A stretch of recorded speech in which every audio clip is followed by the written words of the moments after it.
I think we could talk about romances for 8 hours. I really, really do. An 8-hour live stream. My goodness. Well, I mean, for me, because I'm on the different, time difference. I'm like, yeah, you're done at night by the time you're done. That would be pretty late for you. All right, so we are live. Hello, everyone. Hello to the people watching. And when you see me look down, there's a little dog on my lap with his treat who's going to put his little head right in frame, hopefully. Yes. Oh, he's so cute. This is Max. If everyone doesn't know who Max is by now, I mean. Hey, the bookish puppy on Instagram and Twitter. He needed his own accounts. He just needed it. Of course. Hi, everyone. It's Nicole. You're on my YouTube channel. Thanks for joining us. I'm so sorry about the video quality. I don't even know what's going on. I was just talking with Angela, and I'm just like, why do I look so fuzzy? You look fuzzy. You look normal to me. She's got me looking, and I'm going, am I blurry? If she thinks this is blurry, if she's blurry, what am I? You look fantastic. I don't know. I don't know. All right. Hi, everybody. Lady Gizmo, hello. How are you? I'm very excited. We're going to talk about some contemporary romances. It's going to be a fantastic night with Angela, my best friend. Best way to spend a Tuesday. We still need to make shirts about that. Well, I saw when you did your original tweet that you had that as the hashtag, and I'm going, I see what she did there. I was so happy when I saw that. I'm, smiling at your ear just because it was just, I love that hashtag. I just thought it was so cute. Yeah, I was like, I want this to be like our hashtag, best way to spend a Tuesday. I mean, it's best way to spend every day, like talking about romances with you. That's what I would do every day if I could. Cammy, hi ladies, you're out of focus. Nicole, yep, I am. I think it's just I don't know, the image quality. I don't know why I'm not in HD, but it says I'm in HD. I think it's my dog's barking, sorry. I think it's my internet. I'm not entirely sure. Technology. I have yet to fix my own laptop. I'm using my husband's laptop right now, and it's the last straw. He's going to fix it tonight. Well, I mean, I had this moment because it's been raining. I mean, it's been storms and just really dark out all day. And I had this thought of, please don't let me lose internet as we're doing the live stream. Yeah, that's what, we had kind of like a really big, like booming thunderstorm, like not really a lot of rain, but like booming, loud thunder this morning. But it has since dissipated. No, I mean, it hasn't really been dark. Clouds have kind of gone away. But yeah, I mean, that was this morning. Yeah, but I was thinking the same thing. I was like, hopefully it doesn't like get real crazy. I just saw Cammy's comment. Your hair does look beautiful. I was saying the exact same thing. Her hair's got that perfect curl to it, and the curls are grouped beautifully. And see, I'm not the only person who's in love with your hair. Thank you so much. Because when I first got on the call with, or the hangout with Angela, I had my hair up in a ponytail. I was like, I don't want to wear it down. It looks so big and poofy.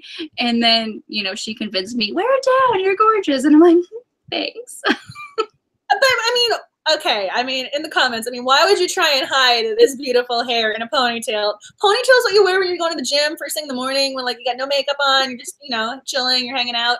Like, you look beautiful with the curls. Like, I don't know why you don't show this off. I would pay like big money to have curls like that. Oh, you look gorgeous. I love your hair. Like always, your hair, like you always look great. Your makeup is like flawless. I wish I had your skills. You should teach me how to make up because I don't know how. I don't know how to make up. How to make up. I don't know how to make up. It's so funny. I don't know if this is because, age or whatever, or like the age of the internet with YouTube and Nikki tutorials, but I'm really thinking back of the way I used to do my makeup versus once they started teaching me, YouTube tutorials and going, what was I doing before? Right? You're like, my God. I mean, eyeliner, like I never would have had the courage to do that before. Right? I was putting on the foundation incorrectly. I mean, all sorts of stuff. Yeah, I bet you I'm doing lots of things wrong too. So, I mean, technique, don't worry about it. April's here. Hi, April. How are you? We missed you on the last live stream. I told everyone, you were, MIA, but you wanted to say hi to everybody and that you were here in spirit. Well, welcome back. Hope you're doing good. I know, you're feeling better. I know, Nicole had to tell me what was going on. I'm going, is she okay? So I hope you're feeling better. I hope things are, going well for you. Give me best wishes. April says I look like I'm going on a hot date. Yeah, with like my book boyfriends and Angela. Well, we're both fighting over. So I mean, I don't know if this is on topic, but I mean, we're gonna be fighting over one guy in particular because we both had the same #1 contemporary romance pick, and so she's married in real life, whereas I still get to fawn all over this character as much as I want. Yep, I'm married in real life. I have my contemporary romance hot bod guy. He's not here right now, but I have him already. April says, for Angela, you always rock the red lipstick. Oh, thank you. You do rock it. And don't be scared. April, get that red lipstick on, girl. I was always a gloss, in high school and college, like in undergrad, I was always like a clear lip gloss person. Mm-hmm. And then I started wearing the mattes. That's the only way I can wear them. This is a matte, so it's not real lipstick. It's the matte lipstick. It's the only way I can do it. Otherwise, it'd be all over my teeth and it'd be super attractive. Yeah, that's what I'm always worried about. The red lipstick on the teeth. Yeah. Yeah, that's the one you want to avoid. April says she is getting better. Good. Good. Yeah. I'm worried about you. All right. Well, oh, my dogs are barking. Sorry. Oh, and I didn't close the door. As soon as he heard that, Max stopped eating his treat and he did this little, I'm still down here. I'm ready to go into the computer for you. Is there another dog here? What? I know. I'm sitting here holding this treat. And yeah, he's like, I'm still down here. This is Max. All righty. So, the one, I mean, I think everybody knows like which, when our #1 is. Do we want to start at #1? Do we want to start like from the bottom? No, I mean, honestly, I feel as if all of the books on the list are just gonna be like, oh, and I love this one, and I love this one, and this one's great too. That's so very true. I think it's a fluid order, because then once you say something, going, oh, I should have made this one #1, we're just gonna take the pressure away and just say whatever we love when we think. Yeah, that's true. I did compile a list. I am somewhat prepared, but whatever's good. Everybody in the comments, please comment contemporary romance recommendation. Go. Yeah, what is your favorite? Because we both have the same one. So, I mean, this is your channel. I'm giving you the floor. Take it away. Tell them our favorite and why. Our favorite is obviously Archer's Voice by Via Sheridan. And we read that. That was our very first book that we read for Romantics at Heart. And what a way to kick off this book club.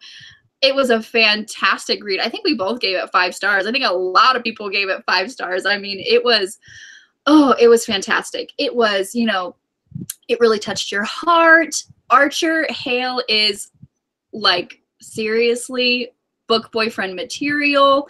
He is fantastic hero. And then, I never really read a book like that. I mean, it was so good. And Angela's nodding like yeah. Nodding. There's, again, I think I said this before one time, like there's this Christina Aguilera gif where she's just going preach. I'm going, yes, everything to what she just said. I mean, he's probably one of my top book boyfriends at this point. I love him. I would learn sign language for him. I mean, I love him. I just love that guy so much. And again, when you said there's no other book quite like it, I mean, honestly, I've never read something comparable in that particular way. I love that it was contemporary. I love that you had a strong female character. I love that she had her own kind of backstory that was totally separate but overlapped, and they were able to complement each other really well because I liked both of them. I wasn't just going, oh, him or oh, just her, because sometimes I think that happens where you like one character more than the other. They were just such a great couple. It was the best book of the year so far, and I read like 200 books, and that is saying something as far as I'm concerned.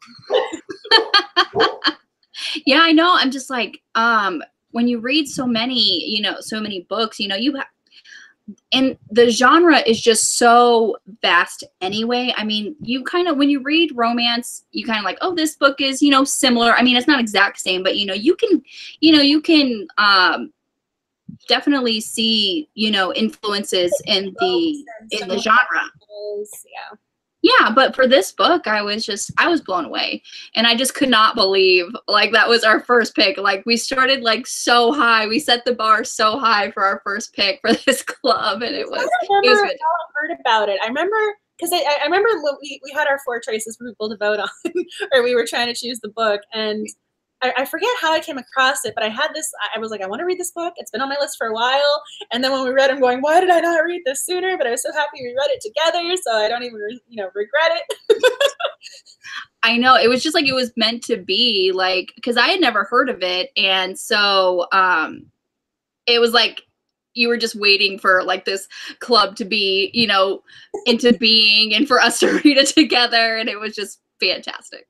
The stars aligned. I love it. That is my favorite book of the year so far. Nicole tagged me on Twitter to post, 3 books. It was your favorite classic, your favorite of the month, and your favorite of the year, and that was my favorite of the year. Yeah. It was so, so good. And then Lady Gizmo saying, I would buy that book just for the cover. I mean, there's the cover that on the video, or the image that I posted on Instagram, there is that book cover, and then I have a different cover, and I don't have the book. I couldn't find it. I'm sorry. I failed you guys. Is it the one that's a dandelion kind of thing? Uh-huh. Yeah. I have that edition, but either or. I mean, they're gorgeous. If you guys are not following her on Instagram, you need to be. I told her when we were, because we set up before we do the live stream, we have a couple minutes to chat beforehand. I said to her, I'm like, I want that picture as my background. I love the Instagram picture you just posted. It's so beautiful. And thank you. That's really, really sweet, because coming from Angela, because she makes all, like, the graphic photos that we do, all of the images, like, for the Who Picked This Movie, and, like, you've made a couple for the recommendations, and then for the live stream, for the actual book club meetings, like, you make all those photos, and they're gorgeous. I love them so much. So coming from you, that's just fantastic. I love how we're like, oh, you're beautiful. We're like just. This is just like an affirmation. Like, you're fantastic. No, you're fantastic. This is really. And all you in the comments, everybody watching, you're fantastic. I love this. This is our positive space. We love each other. No, you really are. Like, she really is my best friend, people. Like, she really is. Oh. We need to be in Arizona. Like, I think, things to happen. And Max needs to, yes, he will be a little Arizona boy. Yes. He just kind of made a little bark agreement. So. He agrees. I love it. I seriously believe that, when Max and I meet in real life, he's going to recognize my voice and just know who I am. I mean, I'm curious because you have the big dogs, and Max is probably going to be looking up at them going, hi. Yeah. I mean, I think Max is probably the size of my dog's head. Little 5-pound teacup. Yes. Do you want to take it off for the next one? I mean, we could probably talk about, Archer's voice for an hour. I know if you guys are interested, I can include the link to their live stream on Archer's voice from my YouTube channel down below after the fact, or you guys can go check it out. I don't know how that works with the suggested videos, but we did do the live stream, and it was a very long live stream because it was such an epic book. But I will find that link for you guys and include it in the comments for you as I'm holding up the dog, treat for you to see. So I don't have any of the paper editions to show you guys. All my recommendations tonight are ebooks. So I have my iPad here, and then I have the printed out Goodreads summaries so that I don't forget anything. But my first pick is going to be Attachments by Rainbow Rowell. I don't know, have you read this book or? No, I haven't. The only thing I've read by Rainbow Rowell was Fangirl. It's over here somewhere. So I love her. I love her. I love her. I mean, I've read every single book she's ever published. They were all amazing. I think Attachments was actually her first, if it's not, I think it was one of the first, if not the first. Landline was also another book by her, one of her first, again, a romance contemporary. But Attachments is the one I'm choosing as my pick from her. I think I might actually have that one, but I have so much stuff in my bookcase, I kind of don't want to move it. So it's right there. It's a modern epistolary novel. As far as I'm concerned, it's not marketed that way, but it kind of is. So it is the cutest premise. I love it so much. So Lincoln, it's from his point of view predominantly. You're following the hero instead of the heroine, which was totally different. I love that right off the bat because it's something unique. But he's so sweet. You know, we were coming up with the term, what was it, cinnamon roll? We were using that before. He's the ultimate cinnamon roll. He's very beta. He's very low key. He does Dungeons and Dragons on Friday nights with his friends from high school. I mean, he is just the cutest. I mean, he's in IT. Like he works nights by himself. He's very isolated, but he is just, he's a sweetheart. I loved him so much. You just want him to be happy when you're reading this book. So he had a really bad breakup, and now he's working nights at this company, and so. It's so funny. He has to go through people's emails. And so he's going through the list, and there's a couple girls who email back and forth, and they keep getting flagged for content because they're talking to each other totally openly using the company's computers. So he starts reading the emails, and he starts to fall in love with one of the girls who's part of the email chain. And so he's reading her emails, getting to know her that way. And so it's a long time before, you know, he's confident enough, works with the courage to actually talk to her face to face. And this is just a unique romance. It is so cute. I love it. It's just so sweet, adorable. Just 5 out of 5 stars. I recommend Attachments. That was a little spiel for this book. You gotta go read it. You just gotta read it. That sounds really awesome. I mean, this is what, again, I already used the word unique probably 2 or 3 times, but again, modern epistolary novel. There are not many books today that involve letters or reading someone's letters. You get texting, you get IM, you know, from the early 2000s, but not so much emails. And so the whole email attachments, I just thought it was so clever and cute. And I really thought it would, because again, this is where I think the whole unique element comes into play. She's not writing to him. He's just kind of being a peeping Tom, reading her emails, getting to know the real her. Like, she's not putting up a front for him saying, oh, I want to tell him I'm 5'9" and I am, you know, like, it's none of that. It's none of the, I'm going to try and impress you, or you don't know what you're getting into. I mean, he's literally peeping in, being kind of creepy. Like, it's not creepy. It's his job. Like, he's doing that peeping Tom thing where he's, you know, he's getting the inside info without her really knowing it. So there's the vulnerability. He's getting to see her with her friend, which is really sweet because, you know, her friend, love this side character. Great side character. He actually meets her first, where he meets the heroine. So I won't spoil that, but it's memorable, and the way he handles it is just so great. So I recommend this book wholeheartedly. Attachments, Rainbow Roll. That's awesome. All of her books, go read them. I am also, like I did with the previous romance recommendations, I'm compiling a list, and I will have, you know, everything that we're talking about on a Word document or a Google document for everybody to go check out. So no worries if you're going in and out, because I know April, she just said she had a patient and now she's back. But if no worries going in and out, so because I will compile a list for everybody. And April was saying, I read Eleanor in Park by Rainbow Rowell, and I really like it, so I've wanted to read more of her since then. Have you read Eleanor in Park? Yes. I have not. It's right here on my bookshelf. It's right here, and I love it. It is a great book. I think I sat down, did not expect to just keep sitting there, but I sat down and I just read that book. I mean, in one sitting? Yeah. And then Kindred Spirits is also there. It's great. Again, I have multiple editions of Fangirl. I have the ebook of Carry On. I have all of her books. I've read them all. Eleanor in Park, it's a YA romance. It is, I think they actually bought the movie rights to this one, so this might they bought the movie rights. I don't know if they're actually in production, but I know there's a movie in talks with this. I believe Park is, I forget, I think he's half Korean. So he's kind of dealing with this in school because he's not an alpha and he's very timid, you know. And Dogs are barking. Sorry. It's okay. And then she's like got this red hair. You know, she's freckled. She's overweight. She's a broken home. It's just the characters. Sorry, my dogs are barking. I don't know if it's because my husband's home. Hey, puppies. Can you like stop? Sorry about that. And also the puppy, he'll be 11 months at the end of this month, but he has a very deep bark. Puppy, real puppy. I recommend everything Rainbow Roll's ever written. Just read it. Oh, and here he is. Here is the puppy. He's the puppy. He's 11 months. It does not look like a puppy. No, he doesn't. And then this is Goliath.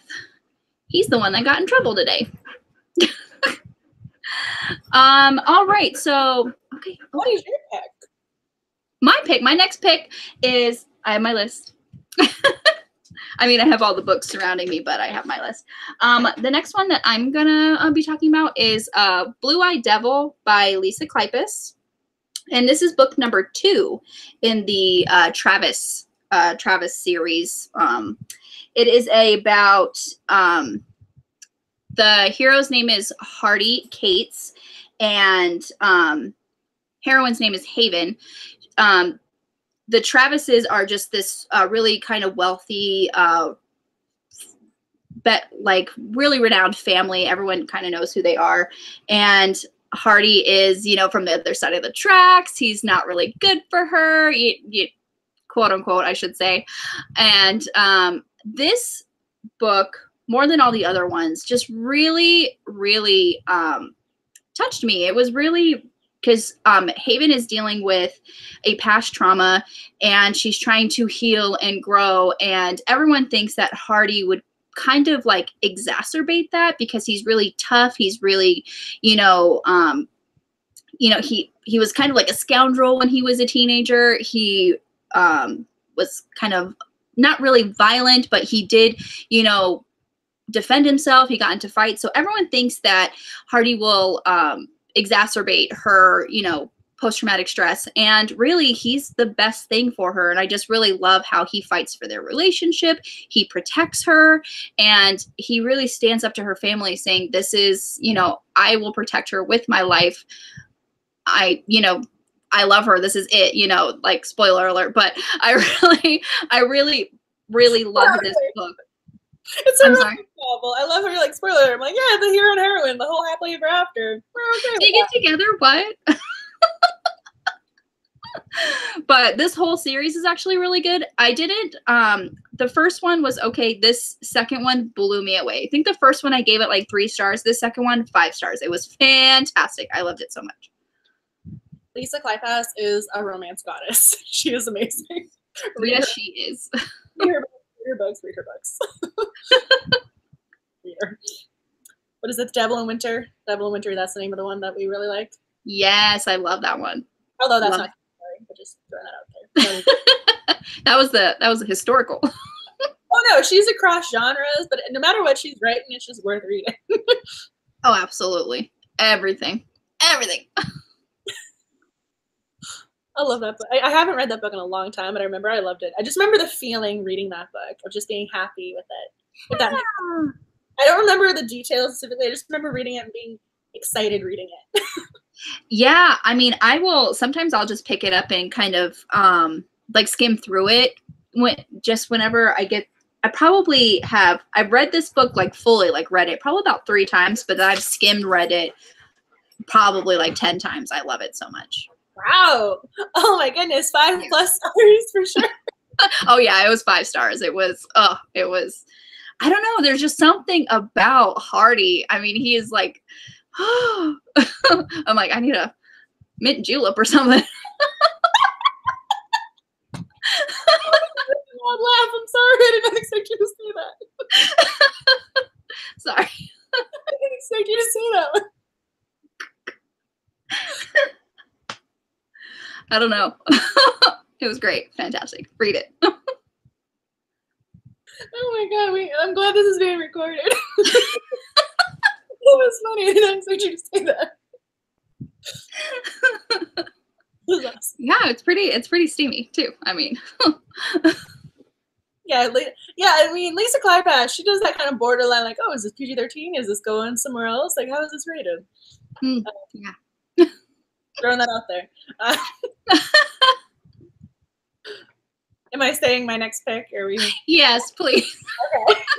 Okay. Otherwise, I'll just keep laughing. So my next pick is technically in contemporary sports romance, but it is a contemporary. So The Wall of Winnipeg and Me. Have we read this? Have you read this book? No, I have not. But you did recommend it to me, and I want to read it. So this book, I always feel as if I mispronounce her last name, but Mariana Zapata, Zapata, and I know I'm saying that because you're writing stuff down. So The Wall of Winnipeg and Me. I loved this book. Again, for my dissertation, I'm talking about the romance genre, so I've been trying to read all the different subgenres, all the different authors. And so this was on my list at one point, and I just really, really enjoyed it. So she does slow burn like nobody else. So nothing happens. Again, this is, mini spoiler, but, I'm just being honest. Nothing happens between these two characters until the last, 98% of the book. So you have to be willing to wait, but it's worth the wait. That is slow burn. I mean, the book itself is, it's like a little bit of a thicker romance novel. So I think the page length is probably around 400 pages or something, but it doesn't happen for them until the last 95, 98% of the book. So total slow burn. So putting that out there, if you do not like slow burn, you will not like this book. But even if you don't like slow burn, she does it very well, so you still might like this book.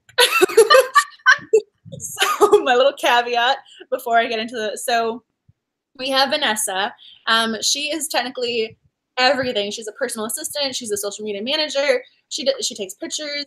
For Aiden, he's an NFL, he's from Winnipeg. He's the Wall of Winnipeg. So hence the title.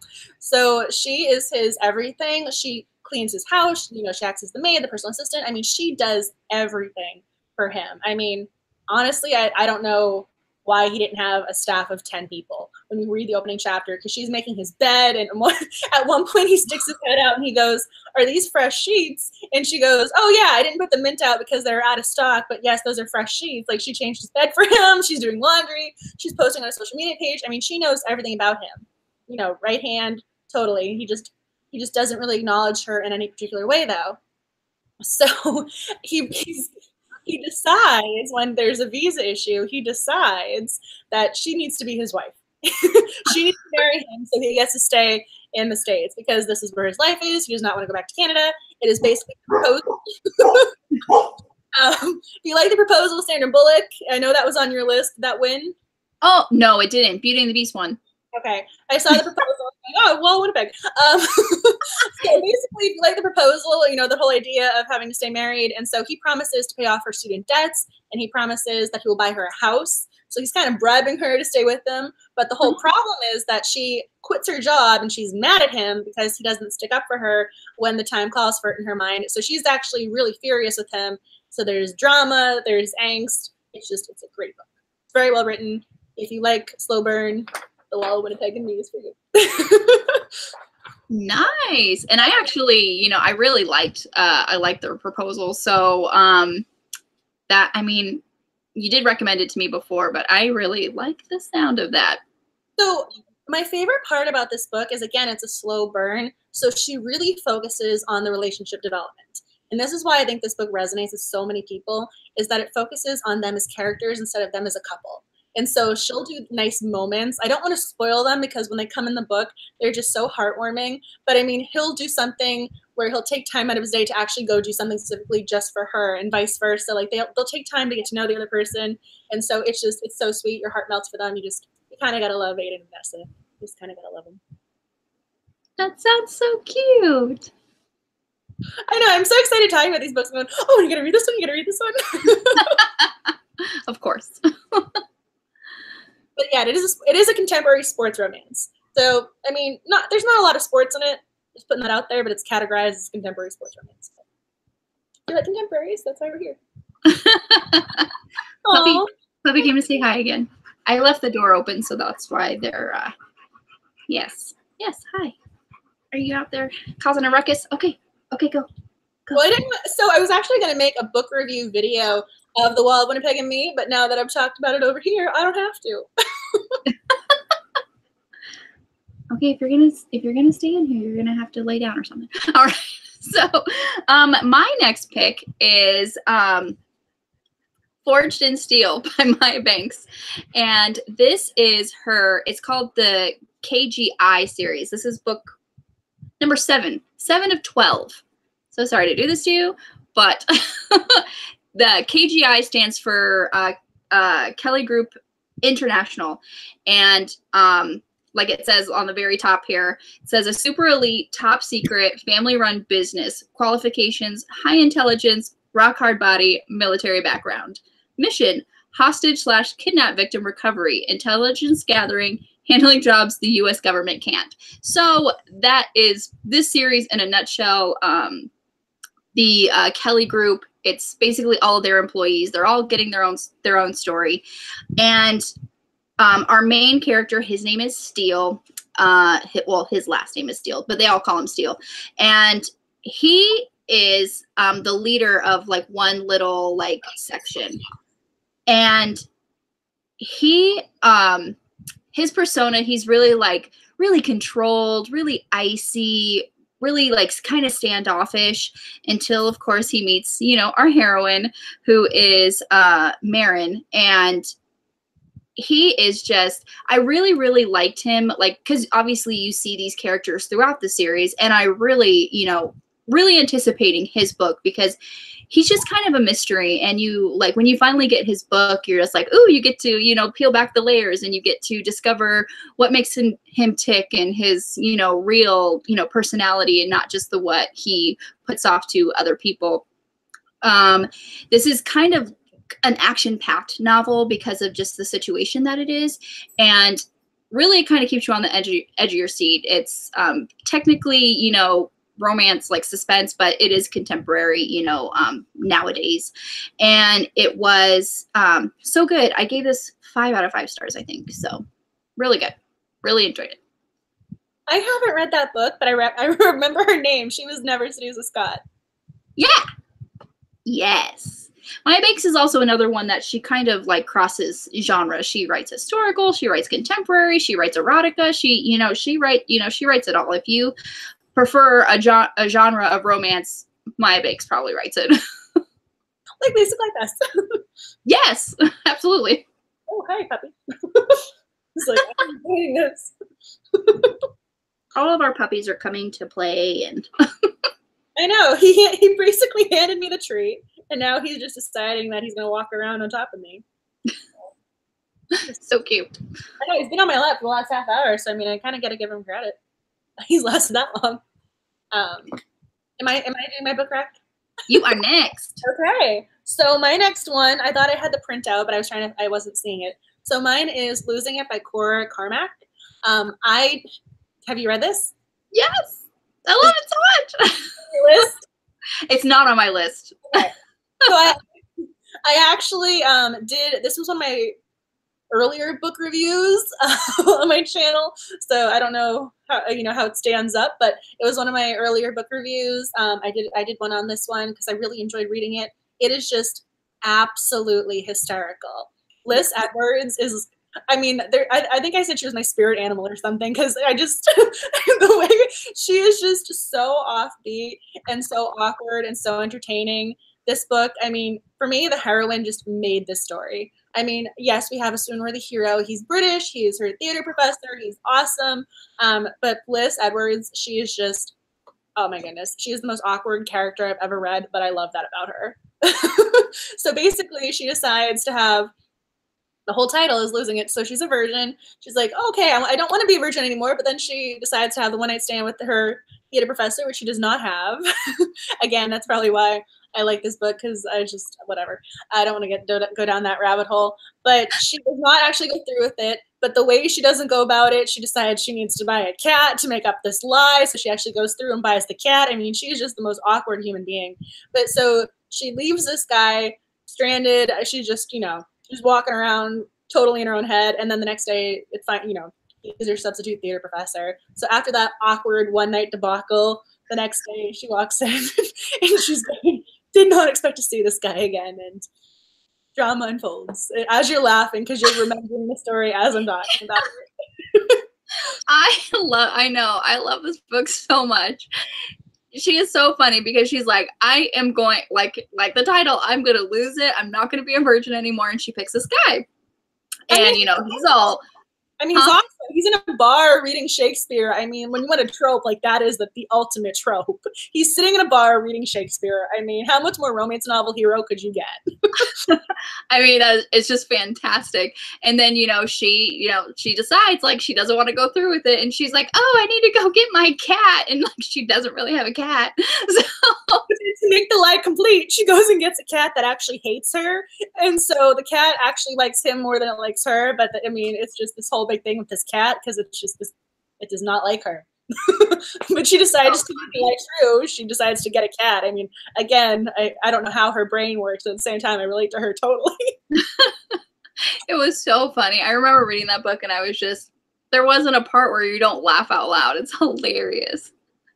I had to put this on the list because it's just such an entertaining book. The entire time I'm laughing, I'm smiling. I mean, there are some romance novels that just rip your heart out and you're crying, you're so emotionally invested. This one was just a happy ride the whole way through. I'm sitting there smiling, laughing, and so I had to mention it. Just had to. And I'm glad you enjoyed it too, and you're not going, oh, well, I read this book, but it wasn't, my favorite. No, and I'm kicking myself. I can't believe I forgot about that book. What do you have me for? Exactly. So Sydney, hi, how are you? She's saying one of my favorites is Breathe by Kristen Ashley, but I think it may be a romantic suspense as well.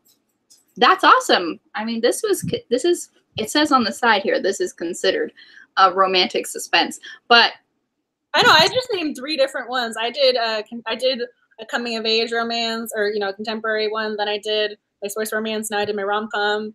Totally like the subgenres of contemporary.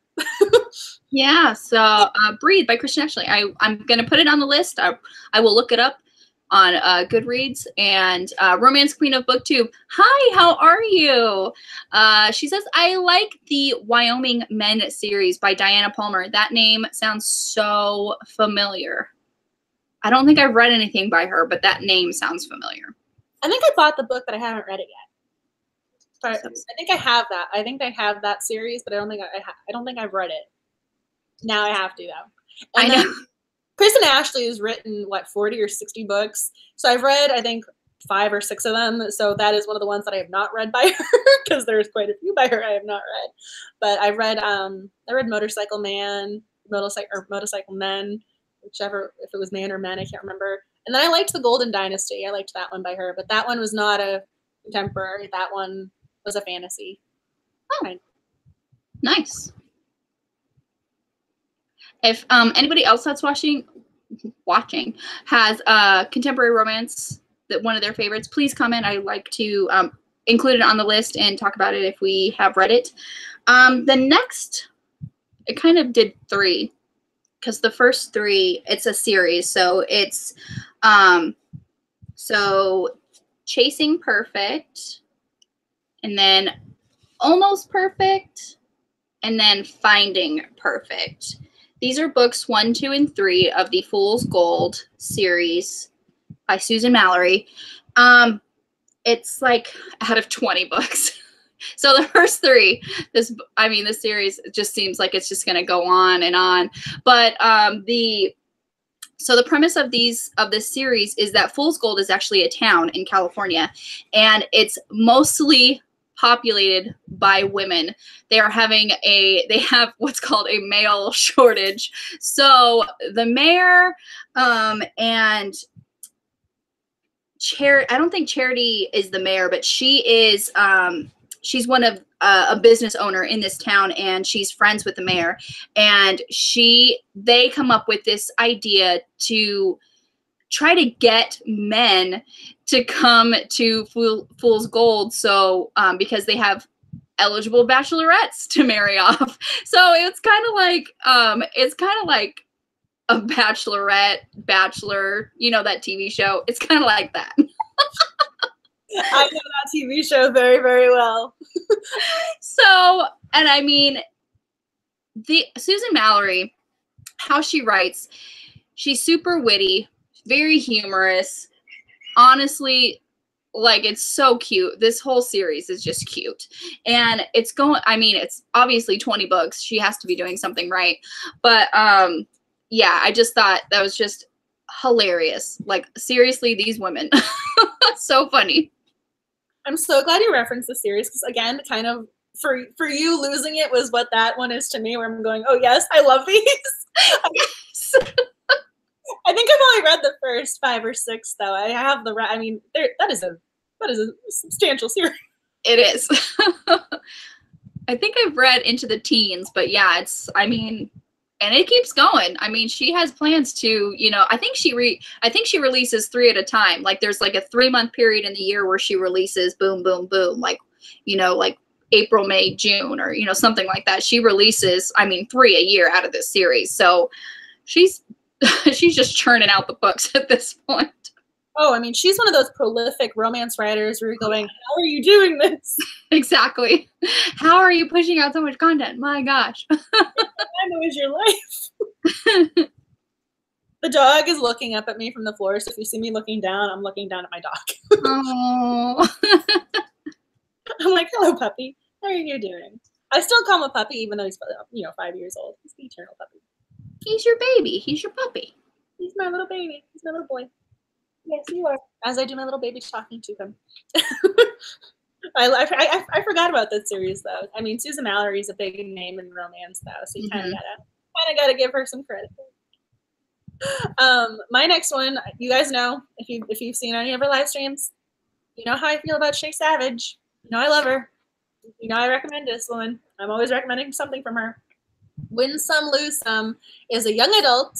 I'm trying to do all the different subgenres within contemporary. I'm going down my list of sports contemporaries. Now we're doing my YA, NA contemporaries. I'm trying to do a little bit of diversity within contemporaries for you over here. So this one is a young adult one, and I absolutely love this book. I am so happy when I read this book. So she does something different in a couple of her stories where she'll tell them from the male point of view. I think I actually mentioned this book before, probably during one of our live streams. It's told from the hero's point of view, Matthew. So he has, he's autistic, and so he struggles. He has certain idiosyncrasies and quirks that he just can't overcome, and so he's isolated himself. He's living on his own. He's living by himself. His uncle checks in on him from time to time, so he's really isolated himself from the rest of the world. And so one day he's in class, and he gets assigned a group project. And so for the group project, enter, I always feel as if I mispronounce her name, Mira, Mayra. So I'm going with Mira, because when I read it, okay, that's how I think of it when I read it. So she is his group project partner, and so she kind of accepts him for who he is. She doesn't push him. I mean, she kind of does in nice little ways, saying, okay, well, I'm here. I know I'm interrupting your routine. I'm sorry about that, but I'm here. So how do you want to work on the project? So she's nice about it. She's super sweet. And they kind of slowly form a connection and a bond. And so she brings him out of his shell. It's just so cute. I love them. I love them together. I think this sounds really familiar. I think you have talked about it before. Because I really liked this book. It's one of those that stayed with me. And I read a lot of books. I read a lot of books. I mean, I'm reading multiple books a week. And so this is one of the books that I read when I think it first came out. And so this is probably a few years ago, but it stayed with me. I love that it was told from his point of view. I love that he himself, you know, this everyone's saying, oh, the kiss quotient, because it's dealing with something different. But I'm like, no, there have been other books that have dealt with things that are, you know, more diversity related. And so for him, he's trying to overcome autism. And then his sister's within the spectrum, she's at the farthest end. So she's actually hospitalized. So he has to visit his sister within the hospital. So he's isolated again, and also trying to take care of her because she's in the hospital. And so it is just a really great read. I love it. Win some, lose some. Awesome. I know. I mean, I did end up getting, because I know you really love Transcendence by Shay Savage. And I did end up getting that book, and I still need to read it. And you talk about her so much, and the way you describe those books, I'm like, man, that sounds, ooh, like it's going to it's going to tug on my heartstrings, and I love that. So I can't wait to read them. I mean, so again, she's an indie author, and so Transcendence is my absolute favorite from her. So with that one, that's kind of more historical. I kind of snuck it in during our historical.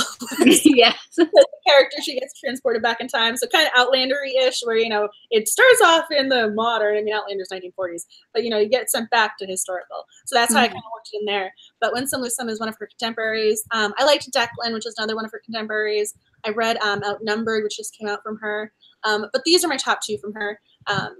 She's a great writer, but these are the best. Those are the best, in my opinion. Those are my top ones. Transcendence is my number one. When Some Lose Some is right up there, though. Nice. All right, so my next pick is a Sandra Brown book, because I've talked about this before. Sandra Brown got me into the romance genre. I love her so much. I am reading Tailspin. It was just released on the 7th of this month. It's really good so far. I'm buddy reading it, so I'm taking my time with it. But so for this list, the first one here is called Adam's Fall by Sandra Brown. And this is book number 2 in the Mason sisters. It's like a duology. There's only 2 books. So this is the second one. And the heroine, her name is Laya Mason. And she is a physical therapist. And she is hired on to help. She knows him. His name is Adam. And he's kind of like this adrenaline junkie sports, you know, guru guy. And he has a very bad accident. And she signs on to be his physical therapist. And he's kind of bitter about the injury. And he thinks he's never going to recover. And obviously, it's one of those things where he's led such an active lifestyle before. Now he's kind of just static, and he can't really stand it. And so it's really, really beautiful how, you know, they know each other, but how their relationship kind of evolves as they're working together. And it's not very long. It's, you know, it's like little, probably just on like 200 pages, but it didn't take me very long, like a couple hours just to sit through and read this. But I really, really enjoyed it. And really cute, really, you know, kind of like, I'm sensing a theme here, like the kind of gruff, you know, hard-headed males. It's like a theme going on tonight. But I really, you know, I really, really enjoyed this book.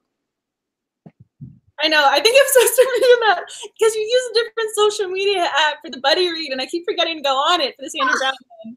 I'm so far behind because I have the Friction book. Yes. I want you to read it and tell me all about it. I had to go get Max. He was trying to bury this bone in my purse. I'm going, you can't. But he was going to spill everything onto the floor and make a mess. I was trying so hard not to make noise with this little guy over here. Aww. I apologize. If you heard any noises, it was totally Max. But now I have the bone over here, so hopefully he'll stay on my lap now. Sydney is saying, she says, Bet Me by Jennifer Cruz. I have that book. I don't think it's in here, or maybe it is. By Jennifer Cruz is so good, it makes my heart hurt. That sounds so familiar. I think I have read that. I know I have it for sure. I know I have it. Bet Me. That sounds so familiar. Have you read that, Angela? I know. I'm trying to remember. I feel as if I did. Like, I just can't remember though what that story was. Oh, I'm looking at the, yeah. Oh yeah. Just looking at the, oh, you probably can't even see this. You see that? I think I have the ebook version. I don't know if I've read that or if I just bought it. You know, like maybe I saw the title and that's why I remember it. I have read other stuff by Jennifer Cruz Jennifer Cruz. Goodreads is saying that I have not read it, but I know I have this book because I recognize the cover. I think I just bought it. I don't think I've read it, but I have read other stuff by her. Oh yeah, I have a lot of books by Jennifer Cruz. She's fantastic. She's great. She's another one of those kind of witty, very humor, you know, filled books Their heroines are kind of really sassy. I love that. I love me some sassy heroines.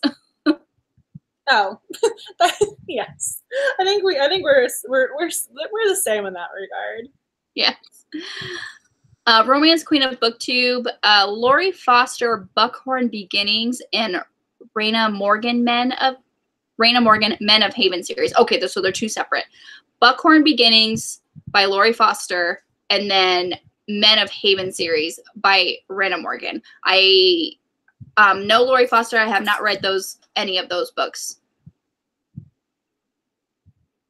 Oh, Sydney is saying she also gets a cat accidentally in the Bet Me book. Okay, I'm going to say I haven't read that because if she did, I would remember that. Yeah. I have not read this book then. I think I purchased it and I added it to my to-be read list, but I don't think I've read it. Now I'm going to. I'm like, if you come up with an excuse to try to get out of something and then you have to go purchase that excuse, I just think that's so funny. I mean, and losing it, I mean, that made me ridiculously happy, that book, when she just was going, I guess I need a cat now, and she actually bought the cat. I'm going, how badly do you want to lie to this guy right now that you buy it? You're just like perpetrating the lie at this point. Just come clean. It's so funny. I mean, and the other thing is, too, you know you're going to get caught eventually. I mean, that cat hated you in that book, too. I mean, you couldn't hide that. I mean, you knew that was not her cat. And he is so endearing. He like doesn't even blame her. He's just like, you're just so cute. I know. That's why I think I love that hero is he embraces her quirky nature. He's not trying to change her or say, oh, you're weird. He's just going, okay, this is her. This is the woman I've chosen to love. Right? So funny. Am I saying my next pick? Yes, go right ahead. I'm almost done with the other recommendations. I'm putting all the recommendations in here.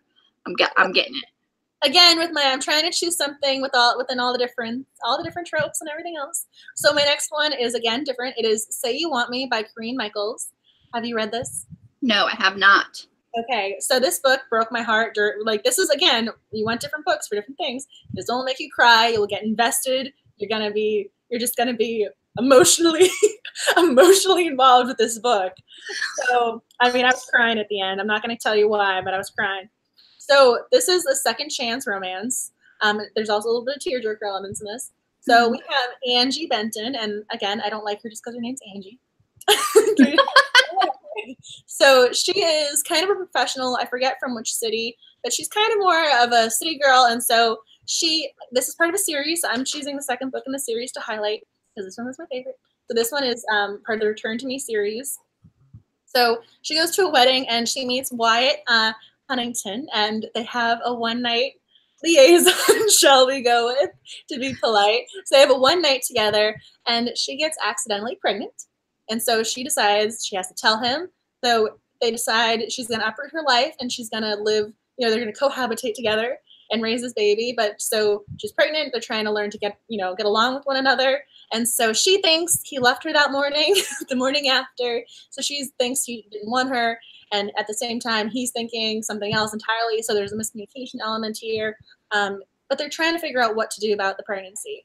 And so you have that element. You have the whole second chance element going on. I mean, there's a lot to this story. You're just going to get really emotionally invested in this. I mean, he is the Southern gentleman. I mean, he is just a doll. You kind of got to love Wyatt just a little bit. He's also one of those guys who's kind of more stoic, and so she kind of makes him have to open up. It's really interesting. I think Corinne Michaels is a really great writer. All of her books very well written, but this is one of the ones that just really stayed with me. So that is my recommendation.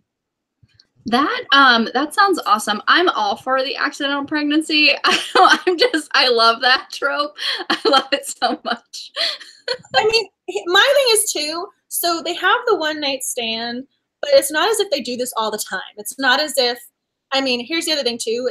It also was not meant to be a one night stand originally, but that's how it quote unquote turned out. Mm-hmm. So, I mean, if you want to read the book to find out more, I'm not going to give you spoilers, but she really, really liked him. He really, really liked her. They're kind of hoping for more than one night, but that's just how it kind of played out at the time. And so I really liked them because that was not their typical, situation. That's not something they were doing every Friday night.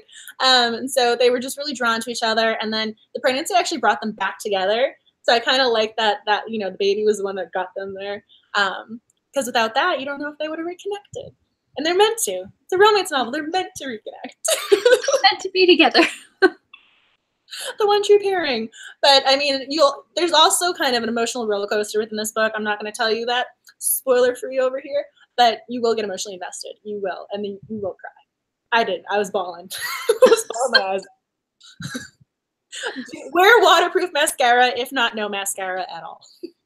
Yeah, no mascara. Awesome. All right, so that's the Return to Me series by Corinne Michaels. Yes, and that one is Say You Want Me with Wyatt Huntington, and he's a doll. If you want a Southern drawl, you want a Southern cowboy gentleman, he's your guy. Yes, I love it.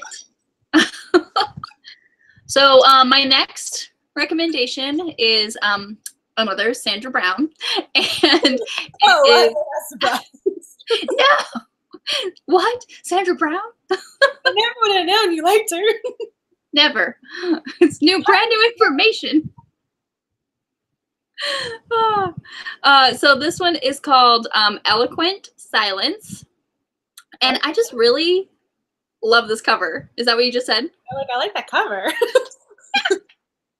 So this is again not very long, probably just over 200 pages. This is about the heroine's name. Her name is Lori, and she is a teacher, and she her main focus is deaf children. So that's how she meets the hero. The hero, excuse me here, his name is Drake. He has a deaf daughter. So he didn't really like the schools that she was going to. She wasn't really learning all that well. So he hires Lori to teach at home with his daughter. And whenever I think of this book, I just think of one scene in particular where she's trying to, she ends up with this group of kids, and she's like reading a story, and she's also signing so the daughter can participate. And the daughter wants Lori to tie her shoe, but she's not speaking. She's just grunting and pointing at her foot and like trying to show her that my shoe's untied. Can you tie my shoe? And Lori just kind of ignores her. And obviously Drake is not appreciative of this. Like, you're making my daughter like grunt and stomp her foot and cry. Just tie her freaking shoe. Like, he even says like, tie her shoe. And Lori's like speaks to the daughter, doesn't really kind of address, Drake. She's saying, if you want me to tie your shoe, you have to ask me. And so she finally breaks down and she signs, Lori, can you please tie my shoe? And, that scene just was so like powerful to me. Like, like she's trying to teach like his daughter to speak, to use like the language, like to sign language, so she can communicate. And like, even though, yes, Drake, that's your baby girl, but you can enable her to like not speak when she is physically able to. And that scene just kind of was like, oh my gosh, that was so powerful. And I love this. Obviously everything works out because it's a romance, but I just love it so much. I haven't read this book, and now I need to. ASAP. ASAP. It is so good. I love it. I mean, that scene alone, I feel as if I'd be crying going, this is so beautiful. I was like, oh my God. And I was even kind of like, oh my gosh, like, tie her shoe. She's getting so upset. And she obviously, the little girl, she's so cute and so adorable. But like, her job as a teacher is not to coddle. It's to teach. You can say this phrase. I need you to tell me what you want so I can do it for you, not grunt and, stomp your foot and like, throw a tantrum when you're not getting your way. You need to tell me. So that just really transcended with me. I mean, again, I don't know. Sandra Brown is children, because I mean, this is one of those where maybe life experience helped her, but the parent versus an outside person looking in. Parents very close looking at their children one way, the outsider coming in looking at it a different way. I mean, there's some psychology to that one. I mean, that is a very good scene right there. I am impressed.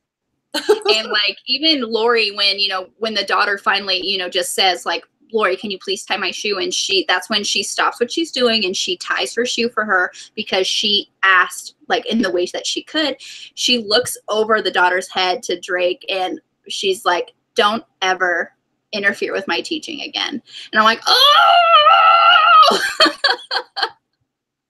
I loved it. I need to go buy this book. As soon as this lesson is over, I'm buying this book.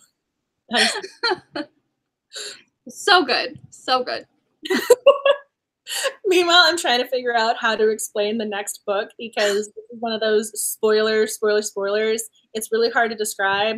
I came across this because Smart Bitches, that's the name of the website. I am not calling them that. Smart Bitches. They had this book review and they gave this book an A+, King's Captive by Amber A. Barden, Bardan, and I typed in a little listen button, so I'll be out there. So King's Captive. And so it's really hard to describe this book because you don't want to give away details. And so the way I'm going to summarize that is saying, this is one of those books, you have to pay attention to details. You have to be following along. It is not one of those, oh, I'm just going to skim or I'm going to, jump ahead. This is one of those books you're meant to kind of read every single line, really be paying attention to try and pick up things as it goes. So we have, why can't I didn't write down the character's name. So our heroine is stuck on the island. She's a captive, King's captive. So she's being held on this island. And so she's saying some people would think being stuck on a private island is heaven, but it is her hell. So she does not know what's going on. She's basically being kept a prisoner. It's been 3 years. And so Julius King, he has her in this beautiful house, the staff, no one will let her go. She's stuck there and she doesn't really know what's going on, how to get out. But at the same time, she's really drawn to him. And so she's trying to figure out, well, why am I drawn to him? Why do I have these emotions? Because she doesn't really know him that well. And so again, trying not to give things away. There's a reason why he picked her. There's a reason why she's on this island. There's a lot to this story. It is a mystery. There's flashbacks and flash forwards and stuff. So again, really have to be paying attention to this. So the mysterious elements really do intertwine. And so if you want something that is mysterious and will keep you guessing and enthralled in it, that is why I'm referencing this book. It's very different stuff. That sounds awesome. I love that. And if you know me, you know I'm not exactly going to give you, when, she's the captive, I'm not going to give you something that's going to be super dark and creepy and, off. So this is why I'm not giving you spoilers, but there's a reason why she's on this island. There is a reason. Sydney is saying that she loves Smart Bitches and their podcast. I'm going to have to check this out. I mean, I have no idea. So, because I get their daily email, their newsletter, and so that was one of the reviews they had a while ago. And so they're very tough critics. The women they have on their staff, the bloggers. So when I saw A or A+, I'm going, they gave this, okay, why did they give this one such a high mark? You read this immediately. Well, as soon as I saw that, I'm going, what? Because, I love Mia Sosa. She's not one of my picks for tonight, but I love her as a person. And so they actually gave one of her books a C, and I'm going, oh, that's so mean. And so they're really tough critics. And so when I saw the AA+, I'm going, okay, I'm buying this because it was on 99 sale. I'm reading this, so I get it. I see why they enjoyed it. Hence, I'm telling you. Pay it forward and read Islandia.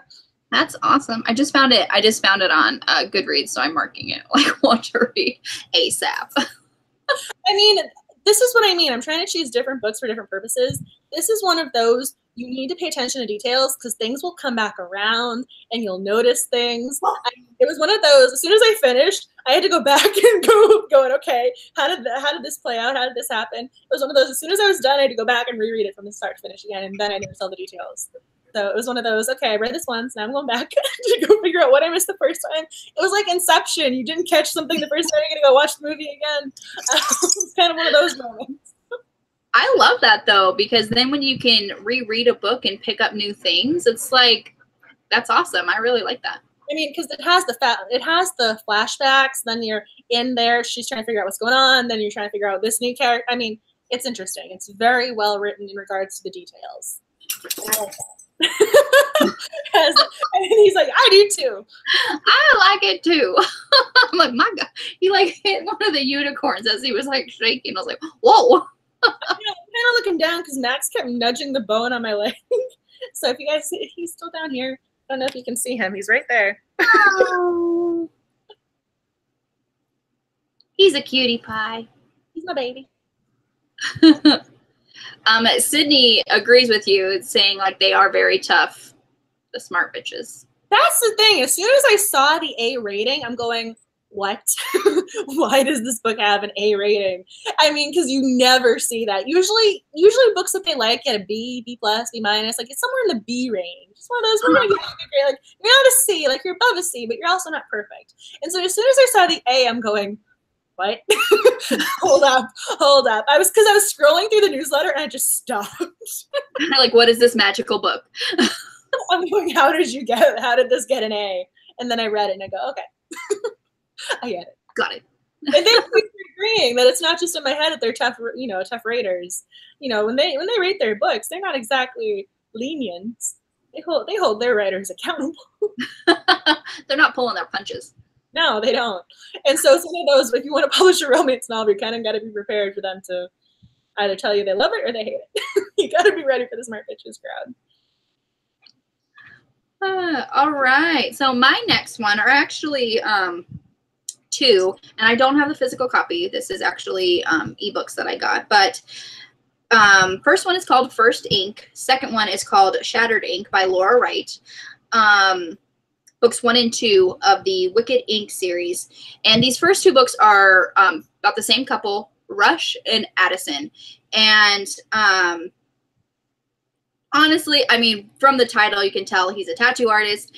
And it is a second chance romance.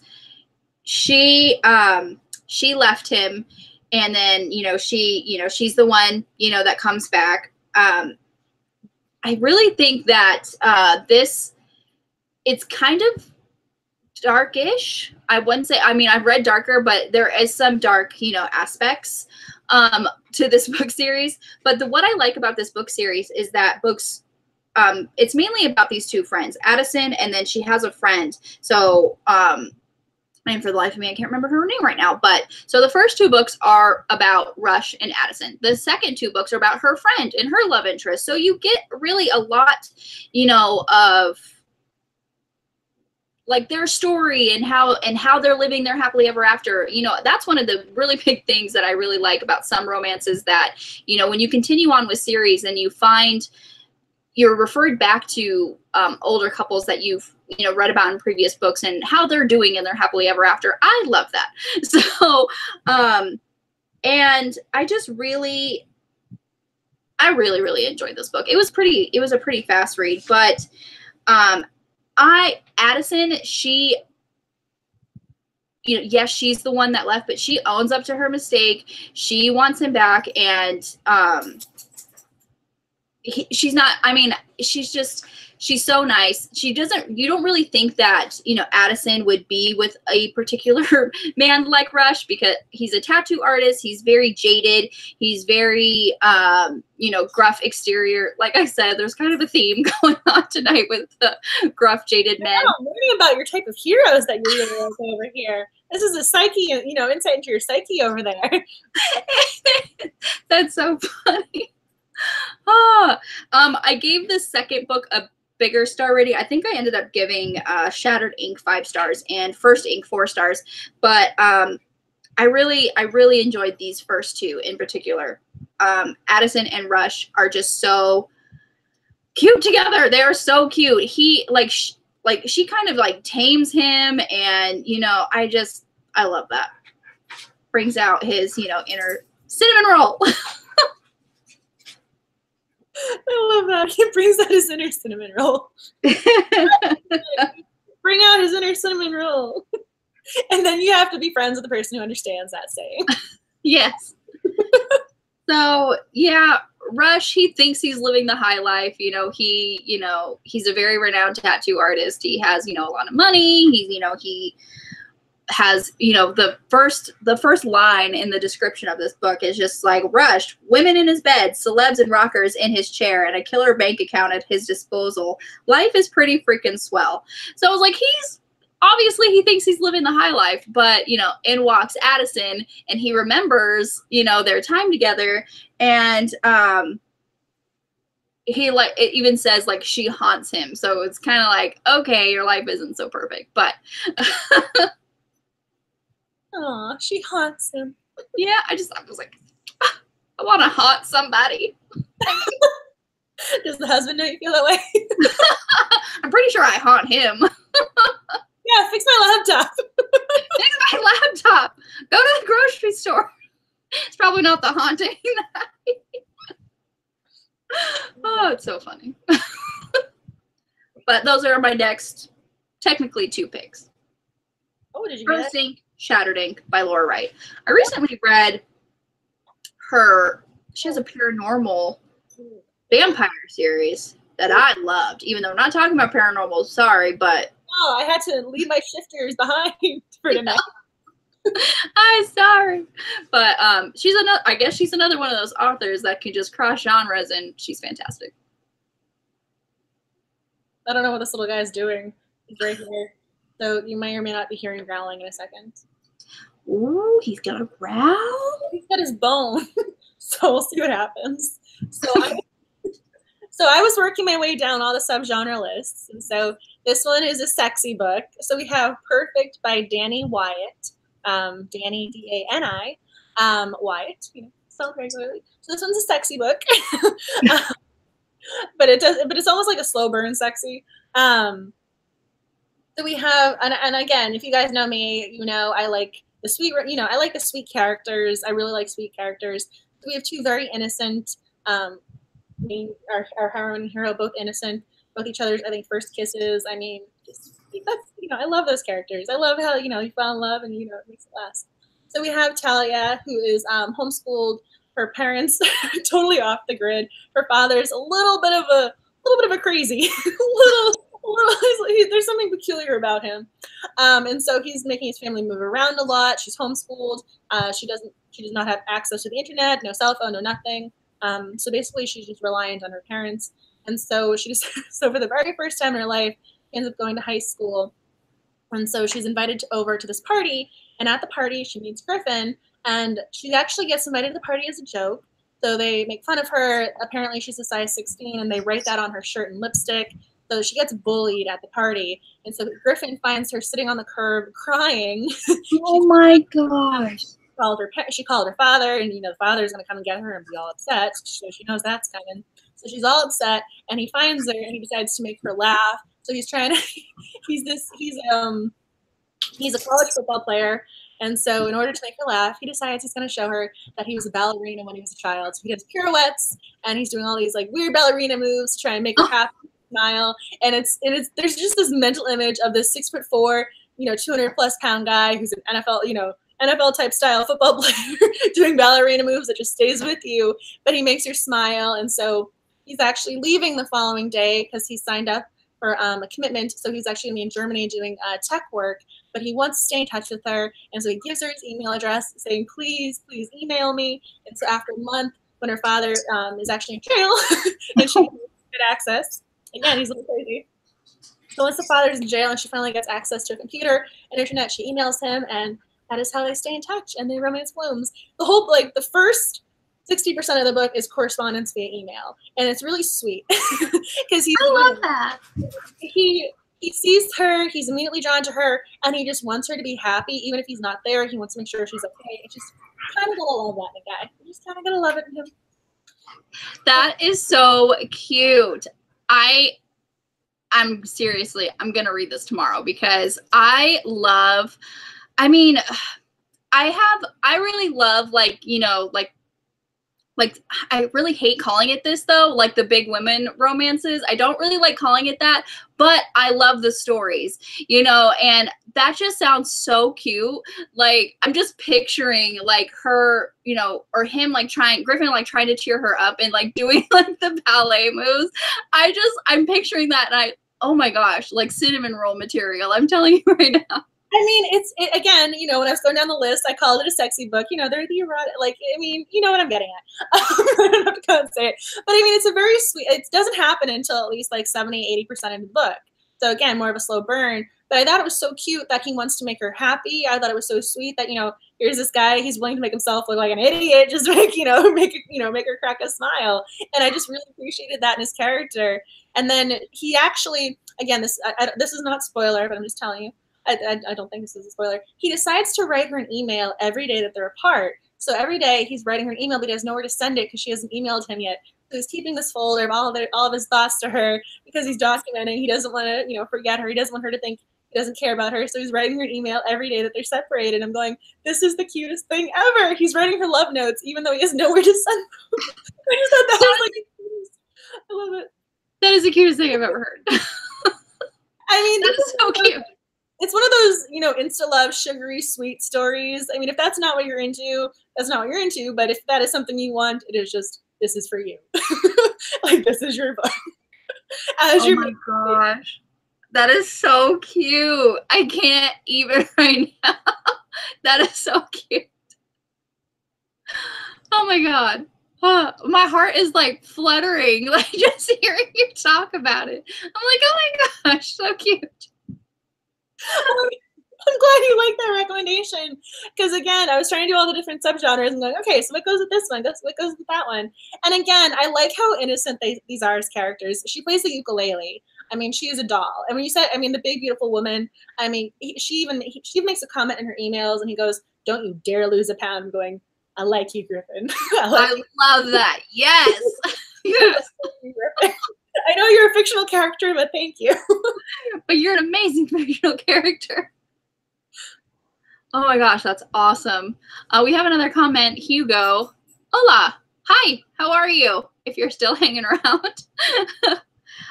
My next one, and it is the last one. I just have to kind of give a shout out to our I think this was our second book pick, Show Me the Way by A.L. Jackson. I was curious. I wrote down our other ones. We had Show Me the Way, and then we had The Air He Breathes, and Show Me the Way was when I was like, I bet she's going to reference this. Yeah, I really, really, really liked. I really enjoyed Show Me the Way. I think I ended up giving it 4.5 stars. Not as great as Archer's voice. I mean, it was so hard to top, you know, Archer's voice. But yeah, this book was so good. I really, really enjoyed it. Again, our hero, Rex Gunner, as bitter as he is beautiful, and it is a theme tonight, you know, like the jaded, bitter heroes. I didn't realize I did that, honestly. I did not even remotely realize that I did that. But at least now I know if I come across this type of hero, I gotta send it to her. Gotta send it to her. Right? I didn't even know this about myself, but I guess it's, you know, the gruff exterior that is just melted away by the heroine. Just, I'm here for it. I am here for it. But for those of you who didn't read the book when we read it, for Romantics at Heart, he's the owner of a construction company, and it says he's been burned one too many times. His wife left him. He has a daughter, and he says the only woman that he's going to have in his heart is his little girl. He is focused on being a dad, and he is such a great dad. Such a great dad, and his little girl is so cute. And then in comes, did we decide to call her Rina? R-Y-N-N-A. I'm like, what did we decide to call her? But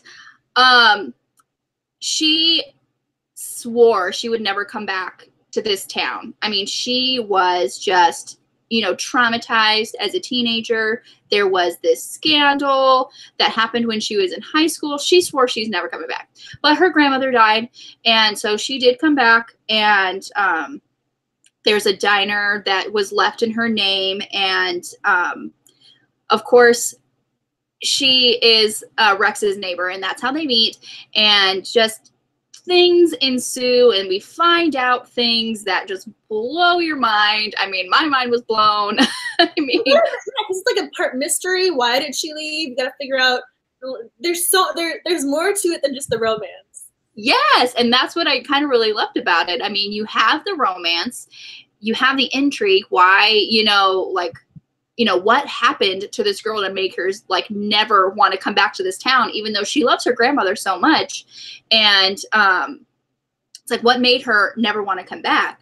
And when you find out, there's a twist. Angela, you know what the twist is. When you find out the twist, you're like, oh my gosh. Yeah, I was more interested in her backstory. I kind of figured out something else earlier on. Again, there's certain things you kind of pick up if you read enough romance novels, like you kind of train yourself. So I think I saw one of the twists coming. But again, her backstory, Hart torn in two. But the daughter, you mentioned the daughter, she is my favorite because she wants to be this little pretty ballerina, but she's also got a little bit of tomboy flair, and she's just so outgoing and cute and sweet. She has a little lisp in the dialogue, a little lisp going there. So cute. It was kind of like one of the more realistic, like when little kids talk. I mean, when you're an author and you're writing someone who's younger, much younger you, a child, it's really hard to get like their mannerisms and their speech sound childlike without sounding ridiculous. And when I was reading it, I didn't really feel that. I felt like this was actually more of a realistic way a child would talk, and I loved it. She was so cute.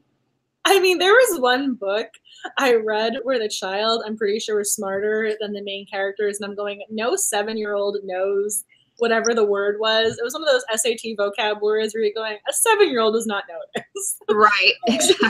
7-year-old boy does not know this word. I'm pretty sure I didn't know that there were a couple of times when he had those words going, interesting. Unless the story's just about how brilliant he is, but if it's not. Child genius going to MIT or something. But I have to admit, I think she nailed the little kid voice. She had all the different threads for the story. That was a good book. That was a good pick. Yeah, it was really good. I really loved it. As Max decides to bury his bone in my bookcase. Did you have any more recs? I did. I didn't know how many we were going to do, so I had a couple extra. So okay, perfect. I'll go through them super quickly. So, regularly, that's fine. I know we're at 9:30. Usually we go forever, so I'm like, we're making progress. When you were talking about Archer's voice, didn't that live stream go like 3.5 hours? We're like, we love him. I want to marry him. I still will learn. If he was a real guy, I would snap him up. I'm just saying. Oh yeah, I love him. I do. Awesome. I'm being very honest. I love Archer. He stole my heart. The thing is, too, if anyone else finds a book like Archer's Voice, you have to DM us. You have to let us know. Yes. We need the book. We need to read it. We need it. So if you find it, recommend it. I was trying to choose different types of books for this. So I chose Want You by Jen Frederick. And so this book is totally different than anything else she's ever written. And I did not see this book coming almost. It's so interesting. The premise is just utterly fascinating. So Bitsy is this kind of homeless child. You don't really know her backstory for a while, so I'm not going to tell you because spoilers. So I think she's 5 years old at the time, and Leka, Leka, so I'm going to pronounce it Leka. He's also homeless on the streets, living day by day, and he finds her. She's in the cardboard box. She's sitting there scared. She's just not talking, not saying anything, and he finds her, and he's 12 or 13, and he decides, I'm going to take care of her. Oh my gosh. So I'm like flabbergasted right now. He finds her, and he just has this like instant need to protect her. So he finds her. He's working for this guy. He's kind of doing side jobs. He's being employed doing things he shouldn't be doing. But again, he's living on the street. He doesn't have a lot of options. He hasn't gone to school. He has no education. He's doing what he has to survive. So you just kind of got to go with it. If you want, he's not an anti-hero, but he is stealing things. He is having to do things kind of in that regard. At one point, he does get hired as a hitman later on. So again, just go with it. Wow. Because again, he doesn't have an education. I don't even know if he can read and write aside from basic arithmetic and things like that. I mean, he's been living on the street since he was a little kid. So he finds Bitsy, which he names her Bitsy, by the way. He gives her that name, and it's a very cute scene when he names her. But he finds her, and he just has this instant need to protect her, and he wants to shield her from all the negative things. So he takes her to the place he's kind of been crashing. He figured out what apartments are vacant and when. So he brings her to the vacant apartment he's been crashing in, and he just starts taking care of her. And it is just so sweet. He just kind of like up and picks her up, and he's going, I'm going to take care of her. And so from nothing happens until she's, I think, 19 when he starts to realize, he looks at her in a romantic sense. But it's just so sweet because people will make comments. They'll say, oh, she doesn't look anything like you. You're the handsome one. She's ugly. And he's going, she's the most beautiful. Hi. Husband. Hi, husband. Is he still there? No, he just stuck his head in and waved. I'm like, hey. He's going, what is she talking about? This guy's taking care of a little kid. It's creepy. Really weird. Just go with it. No, I mean, it's just really sweet because he's taking care of her, and people will make comments on her looks, and he's going, she's the most beautiful girl in the world. Don't need her to say anything. He's just very protective of her. He's the one feeding her. He's buying her clothes. He's just, she's his girl. and it's done sweetly. It's not done creepily. Like, it's not like a creepy, Woody Allen situation where you're like, what am I reading? I mean, it's very sweet. I mean, Jen Frederick does a nice job with it. It seems like there was a lot going on in that book. I mean, my goodness. I mean, there are times when it gets a little bit darker because, again, Hitman, you kind of got to go with it. Yeah. So he's in a little bit of a darker world. But nothing happens to them, which is not a spoiler because it's a romance novel. So, happily ever after. No. Happily ever after. But again, I mean, she was a child on the street. He was a child on the street. There's definitely backstory there. Wow. So. Again, I'm intrigued. I'm like, my gosh. I mean, just to be able to survive, like just children on the street, I mean, that in itself is intriguing enough for me. And I'm just like, I want to know all the things. I mean, there are a few moments where he wants to protect her so badly, he doesn't tell her things. He tries to shield her, and so that kind of leads to miscommunication. So on one hand, you're kind of going, oh, why don't you just tell her? But at the same time, you have to be able to kind of take a step back and go, okay, he thinks it's for the best. He thinks he's shielding her, although this is leading to the plot keeping going. So you just kind of got to roll with the punches a little bit with this book. But I just really recommend it if you like something like that. It's a good one. And then the other one I had was Just 1 Week by Alice Gaines. Gaines. This is a second chance contemporary. Super briefly, it's one of those stories where they've known each other their whole lives. The hero and heroine. So Michelle, she's been in love with her brother's best friend Alex since forever, and when she makes a pass at him, finally when she's 18, he turns her down, and she's traumatized and devastated. So then when she comes back to visit, and she's a bombshell, and he's taken aback. Yep. Spiral from there. So I almost don't need to tell you much more than that one. And then that's awesome. And then the final one I was just going to briefly hit on is a true young adult romance, No Filter, by Orlagh Collins. I don't know if you've seen the name Orlagh Collins, like Suzanne Collins. And so this one, I chose it because it's mostly international. It's set in England and Ireland. So you have, it's a first love story. I love first loves. Hence, I just wanted to highlight this one. And so if you like a first love story, high schoolers fall in love for the first time, this is a really sweet young adult. So those are my last ones. Awesome. All right, I'm just typing the last one out. And of course, it's auto-correcting the first name like crazy. That's why I was going, if I'm mispronouncing this, I'm going to spell it for her. Okay. Awesome. All right. Well, we have a lot of great recommendations. Any other in the comments, anybody who is watching, do you have any last minute contemporary romances you want to talk about, you want to throw out there? Please comment away. If you've read any of the ones we mentioned, if there are others that you're going, how have you not mentioned this? Right?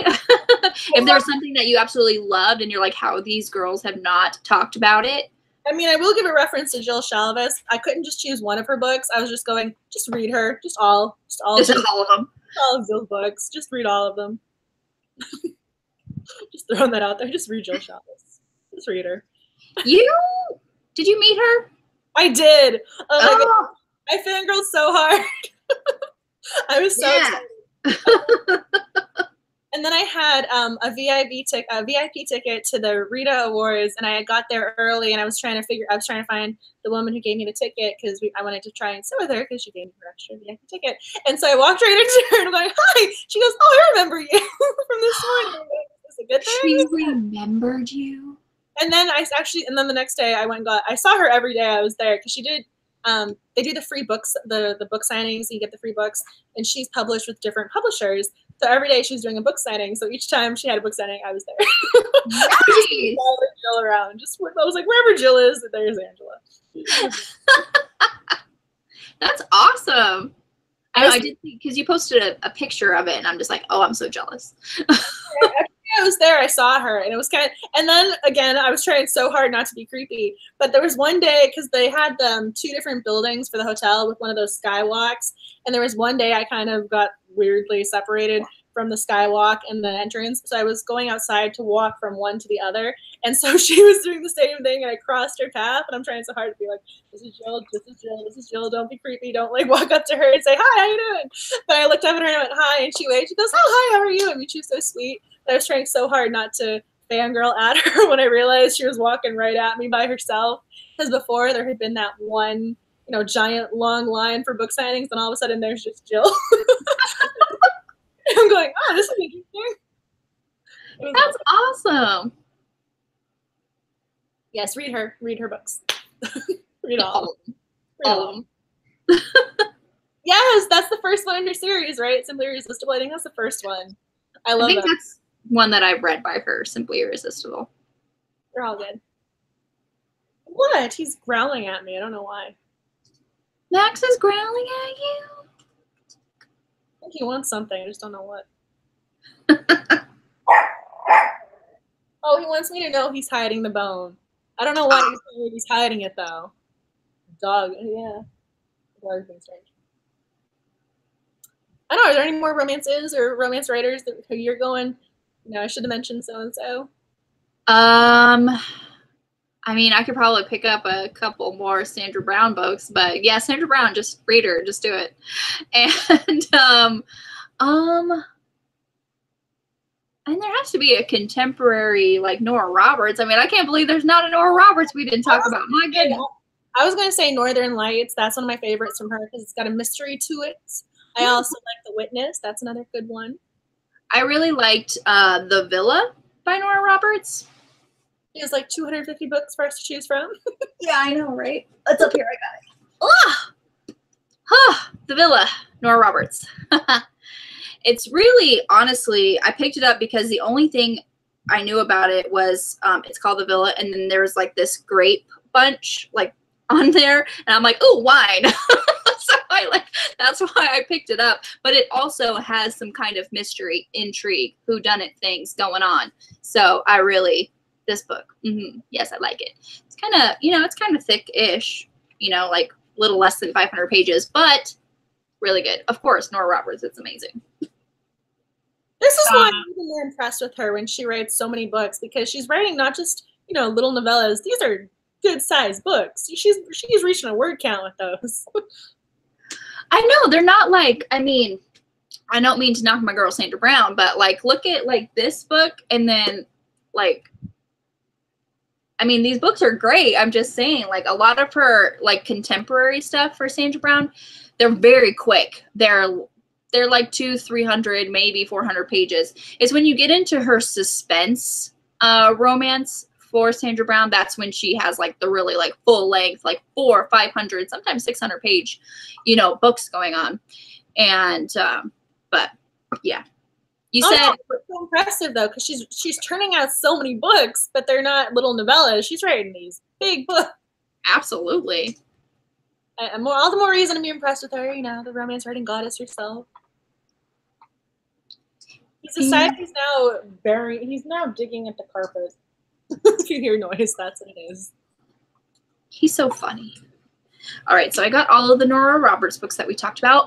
April, I keep thinking of romances I like and then realizing they are YA. I mean, yeah, if it's contemporary, yeah, throw it out there. I mean, come on. Those behind me, there's a lot of young adult behind me, but they're just, I mean, I was trying really hard to do my regular contemporary. I mean, I could be like, oh, these are my modern shifters, but I didn't want to do that. Yeah, like if they're YA, if they're still considered contemporary romance, yeah, throw them out there. I was looking up there because I have P.S. I Like You. I was looking at Sarah Dessen, Meg Cabot. I mean, there's a lot of romance to choose from. A lot of romance. Absolutely. Lady Gizmo asks, is that an oversized book? Which one? This one? I think it was just a very large book. It's just large. I mean, it's a 486 pages. So this is typical Nora Roberts size. I mean, I would say. I'm looking up here. All of my Nora Roberts are up here.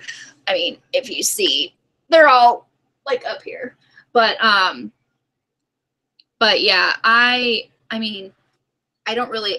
it's almost a tome. Is a tome considered 500 pages? Larger than 500 pages? Tomes? I don't know. Sydney, I've never read oh my gosh, I can't even talk. A Nora Roberts book before this year and decided to read one called Partners. It's a romantic suspense from the 80s, and I thought it was hilariously dated, but great. Yeah, a lot of her books, she's been writing since the 80s, so she's been at the business for a long time, and I want to eventually collect everything she's ever written and read it all, and I know that's such a big endeavor, but I want to do it. I did it with Sandra Brown. Sandra Brown with Tailspin that just came out on the 7th. She celebrated her 80th book, so that that's a lot. It's a lot of books. Nora Roberts is in like the 120 era, She's in like the 250. Is she? Nice. She broke 200, I think, a couple of years ago. So since then, she's still publishing new content. J.D. Robb books as well. Yeah, I keep forgetting that is her too. Man. I was gonna say, you want to collect them all? I'm going, that is an endeavor. That is a hobby unto itself. I do want to still, yes. Partners. I don't think I have that one. I saw a movie the other day where they sent a fax, and I'm going, haha, faxes. You said hilarious. I remember sending faxes, and so I saw that, one of those movies where they're doing their coding with the computer and going, this is hysterical. I love it when books are dated because you kind of get to go, I remember when. Yeah, honestly, I still send faxes to this day working in, working in the medical field. I still have to get doctor's orders somehow. If they're not within my, network, I have to get them somehow. Lady Gizmo, yeah, it was the Nora Roberts one. Sydney, I've never read Sandra Brown either, so I'll have to try one of hers. Yes. You're converting people to Sandra Brown. Yeah. If you want to start with, this is the second book in this series. The first one, I'm sorry, I just hit my head. The first one in this series, I believe it's called Breakfast in Bed. I believe the first one. It's about Lia's sister. So 1, 2. It's a duology, but they're really good. Any other romances you want to talk about? I had my list. I said everything on my list. I'm happy. Yeah, I had my list. I said everything, and extra. We were talking about extra stuff. I know. Involved. We've added books to the list. I love it. I was very happy because I was trying to do all the different subgenres of, we have our contemporary mystery, we have our contemporary, we have this. I was trying really hard to make sure I had every single one. So I'm very proud of myself tonight. I should have done that. Hey, no, you were going with a theme tonight with your, redeemable hero.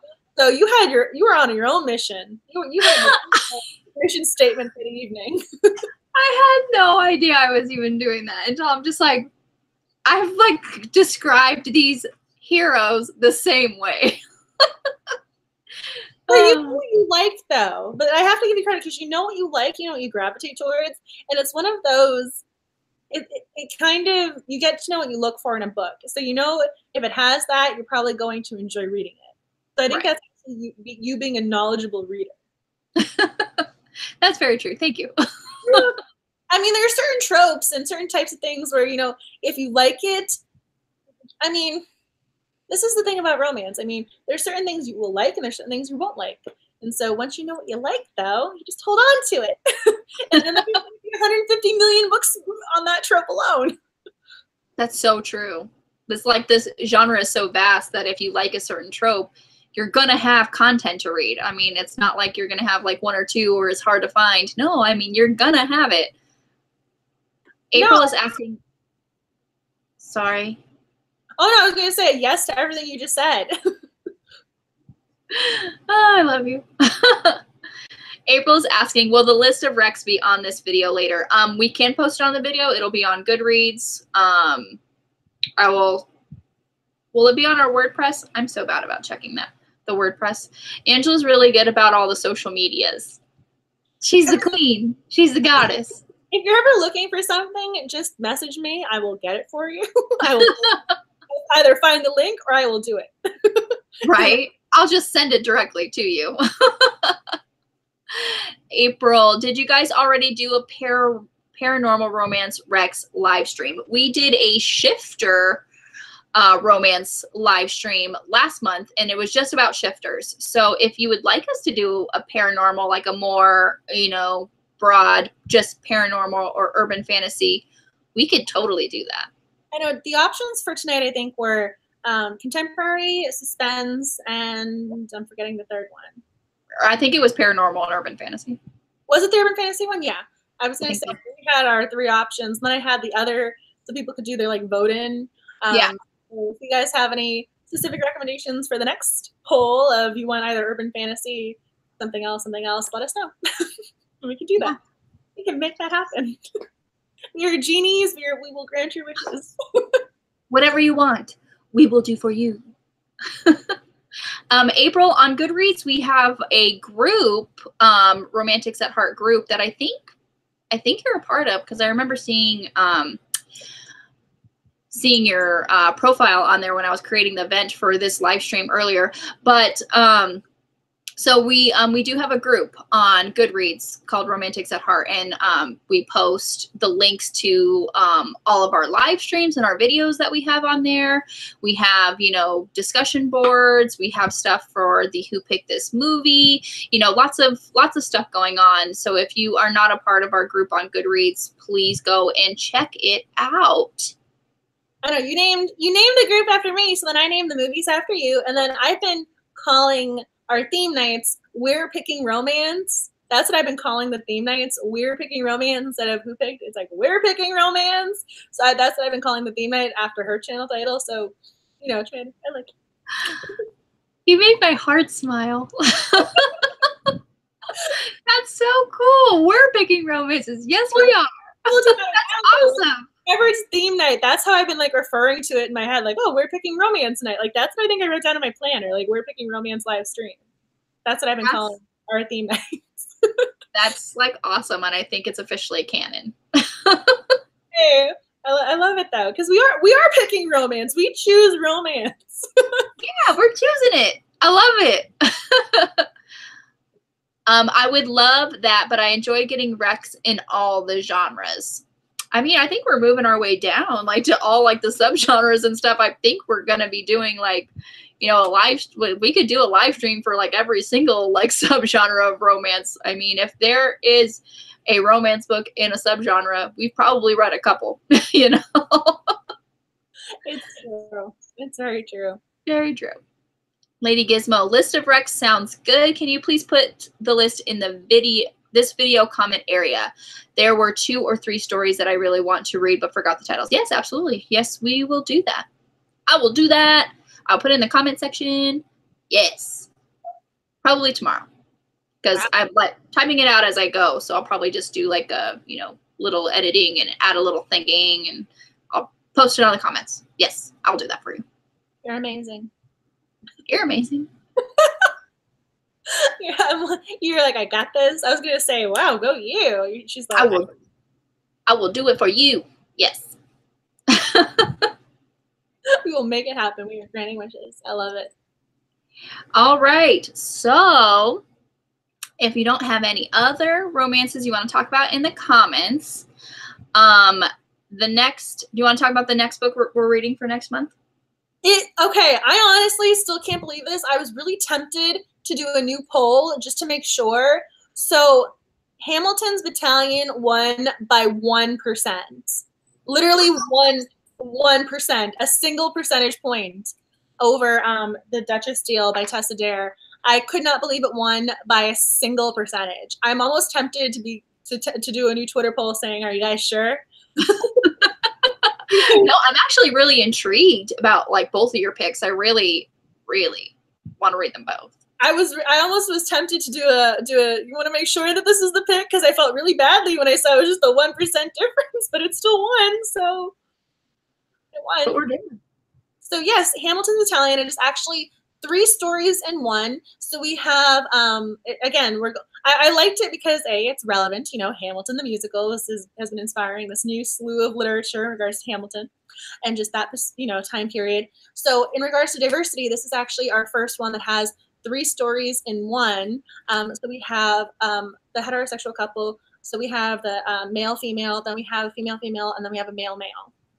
Oh, nice. So we have Courtney Milan, Alyssa Cole, and then Rose. Why can't I remember her last name? So we have 3 very different writers, 3 very different stories. So I still can't believe it won by 1%. So that is our next book. Lady Gizmo is saying good night. Good night, Lady Gizmo. Thank you so much for joining us. Thank you. It's been so much fun. 2 hours. I just put the title of the book in the comments, Hamilton's Battalion, and I need to pick that up still. I mean, so I'm still blown away by the 1%, the 1%. Yeah, so that is our next book pick. Because I'm curious if people are gonna like one story more than another, and I'm also really happy we have a book with diversity in it. A couple of the books that I've had as options have had that element, but that they haven't won. So I'm really happy that this one won. I'm excited. I'm hoping people like it. I mean, Alyssa Cole is amazing. Courtney Milan is amazing. I mean, some great writers. So hopefully the story's awesome. It's available on the Overdrive app, so I'm getting it now. But yes, the Tessa Dare book came in second by 1 point. That's going to stay with me forever because I just thought it was so funny. 38%, 39%. Yeah, usually when I look up any, like the romance books that we're going to be reading, if I don't own them, I'll look in the Overdrive app, and usually there's like a wait list, so I'm glad that it's available. Yeah, so if you guys want to get your copy, get it. I have the Goodreads link on the Romantics Hart Twitter. But make sure also shout out to at Pick This Movie. Go follow the other Twitter account for movie nights. Go follow our movie account. Yes, we have our own Twitter account because Angela's amazing. But I mean, you're amazing. You deserve it. Like, we needed one for you. Pick This Movie night. We needed one. And I actually watched the Princess Bride again this weekend. It's like sitting out on my couch, and I was like, man, I want to watch that again. I just love it so much. So fun fact, it was on HBO Live, and apparently because I had played it on demand, I was going, okay, let's put it on in the background while I'm doing laundry. So I saw I picked up right at the sword play, like right when they're doing their, okay, this is a good scene to watch. So then it stayed on after that. That's such a great scene. That's so good. Oh yeah, so you want to so the next movie? Yes, the next movie that we're going to be watching, second Tuesday of September. I can't believe we're in September already. Oh my goodness. It's the 11th is the second Tuesday of September. We're going to be watching the live action remake of Beauty and the Beast with Emma Watson. And I did post a poll on Twitter. You all voted. That's what you wanted. So I can't wait. I love it. I actually had this moment where I don't know if y'all will be interested. I mean, I've already seen it 3 times, but I love this movie, so I don't even care. To All the Boys I Loved Before, I was curious if you were going to do a bonus movie night on that. I would love to. I mean, I loved that movie. It was one of those, they really had that John Hughes vibe and modern. It was great. Yeah, I'm new. If we're gonna do that, I need to read the book because I really want to read the book first. And I can't believe I haven't read anything by Jenny Han, and everyone really loves her, and I need to read it. I mean, I don't know if this is one of those unpopular opinion moments, but I thought the movie was better than the book. Wow. I liked the book, but I loved the movie. Like, I enjoyed the book. I enjoyed it. I read it. You know, I have no qualms going, but except for this one, like, none of that. No, I enjoyed the book. It was good, but I loved the movie. It was one of those, I enjoyed it, but I loved this. I mean, that's awesome. So. I'm really excited to watch it now. April saying, I love those books so much. I can't wait to watch the movie. It is amazing. It is amazing. It is so, it's one of those, they added depth to the characters in a way that maybe the book, because, you know, you have the eye, you have people with the emotions in their eyes, their facial features, you know, there's more to the scene. The way the movie was able to include extra elements was just mind-blowing. I loved it. Plus, it was just so sweet, and it had the John Hughes, you know, they referenced 16 Candles. I mean, you just kind of gotta love the movie. You just gotta love it. Oh, I want to watch it so bad. I was gonna say, you'll like it, hopefully. And if you don't, I'll be so disappointed. No, I'm gonna love it because we're the same person. And then for our next theme night, or We're Picking Romance live stream discussion, if you have anything you want us to talk about, anything in particular, or anything you want us to recommend, any particular genre, or it doesn't have to be recommendations, it can be something else. I don't know what. Whatever you want us to talk about, we will talk about. Our favorite, like, do our favorite heroes, the night of our talking about our favorite heroes, talking about our favorite, you know, romances that we've read. If you have one of those types of themes of, who are your favorite romance writers? I mean, there's so many different types of theme conversations we can have. We are never going to run out of discussion. That's so true. I love the favorite heroes. We can do a favorite heroines. We can do favorite books we read before BookTube. That's always fun. Tropes. There's tropes. I mean, we have all the tropes. I mean, you said you liked accidental pregnancy. We can do mail order bride. We can do anything you want when it comes to tropes. That is so true. Oh my gosh. If there's a specific trope that you love and you want us to recommend books for that trope, we can do that. We can really do that. You know, really, that's such a great idea. I love your face. That is such a great idea. This is what I mean. We are never going to run out of topics, ever. I love it. There's 1.5 million tropes. I mean, there's so many tropes. There's so many heroes. There's so many heroines. I mean, these conversations are endless. And it's endless. And I love you. So, you know, it's all the better, you know? I could have fun night talking about romance with my best friend. It's great. Man, that was such a good idea. April saying 5 books you take on a desert island. LOL. That's awesome. That's a great question. That is a great question. That is an amazing question. That would actually be an epic conversation right there. That'd be so, because, like, honestly, like, on a desert island, you would have to do, like, it would have to be 5 books, or probably even less, because, you know, with space and on a desert island. And also you would have to. Here's what I was going to say. If you and me both go together, though, then we can get 5 different books. Yes! We both can. You can bring Archer, I can bring Archer, and then we can fill the other void from there. We can each choose a different one, because then we will be okay. And that is such a good, that's so good, because on a desert island, like, you'd really have to love these books, because those are the books that you're going to be rereading on this desert island, like, however long you're there. That's such a great question. Thank you so much, April. Have you ever seen The Office? I've seen some episodes, yes, but not like. There was an episode where there's a fire in the office and they have to wait outside while the fire department's checking it out, and they have would you rather, what would you bring to a desert island? And Dwight he goes, well, what would bring, I would bring a book and then I would hollow it out and then I would have my stuff inside the book. Every time they would ask him, and then he was going, oh, well, then I would bring the Bible and I would want to, like, I'd bring the biggest book I could find so I can burn the stuff so I can have fire. I mean, he was just going with it. It was just maybe that scene in the show. I have not seen that episode, but that's awesome. It was really funny. You just reminded me of that. All right, so we probably have enough to make a poll on Twitter of just to see what we're going to be doing next for our live stream. That's awesome. That's a great, these are all great. I love everybody. I love you guys. That's awesome. Tropes. Desert Island. Let's do it. I know, Max. And is he behaving over there? Maybe he's trying to get behind my bookcase. He's small enough. He could probably do it.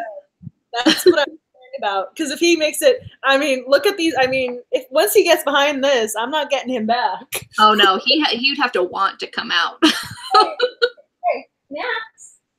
Yeah, no, he's behind the bookcase. Oh my gosh. It's like he heard me and he's like, that's a great idea. all of a sudden the tail that was out here just went in there and I'm going, no. Oh no. Oh boy. Oh no. All right. Well, any last minute things y'all want to discuss? Anything? This was so great. I think this was one of, I really enjoyed this discussion. Thank you so much, everybody. I had a blast. It really is the best way to spend a Tuesday.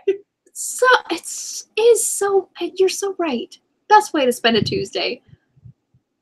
That's like our theme. That's like our theme for our Romantics at Heart. Best way to spend a Tuesday. April, you're welcome. Love you so much. You have an hour left at work. Hope it goes by fast for you. And I hope you stay healthy.